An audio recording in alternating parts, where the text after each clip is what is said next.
एक बार एक बूढ़ी माँ को उसके बेटे ने वृद्ध आश्रम में ले जाकर छोड़ दिया।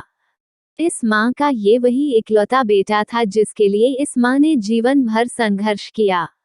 इस बेटे के लिए वो सब कुछ किया जो एक माँ को करना चाहिए या माँ कर सकती है। और आज भी अपने बेटे को किसी भी तरह की परेशानी ना हो इसलिए आश्रम में रहने के लिए भी तैयार हो गई।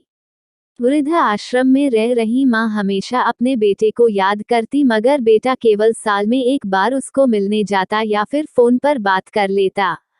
कई साल बीत गए। वृद्ध आश्रम से बेटे को एक दिन फोन आया। उन्होंने कहा बेटा जल्दी से आश्रम आके अपनी माँ से मिल लो, वो बहुत सीरियस है। बेटा जब अपनी बीमार माँ के पास पहुंचा तब वह अपनी आखिरी सांसें गिन रही थी।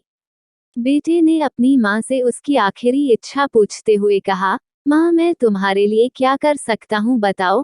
माँ ने कहा, बेटा इस आश्रम में गर्मी और मच्छर बहुत ज्यादा है, यहाँ पर कुछ पंख लगवा देना। फ्रिज ना होने की वजह से यहाँ पर हम बूढ़ों को कई बार भूखे पेट ही सोना पड़ता है, क्योंकि किसी ने दिया हुआ खाना खराब होने से नहीं बचा पाए। तो इस आश्रम के लिए 1-2 फ्रिज खरीद कर दे देना। बेटे ने अपनी माँ की सारी बात सुनी और अपनी माँ से पूछा, आपने इतने साल यहाँ पर निकाल दिए पर आपने कभी भी यह बातें मुझसे नहीं कही और अब जब आपके पास टाइम नहीं बचा है तब आप ये सब कह रही हैं, ऐसा क्यों?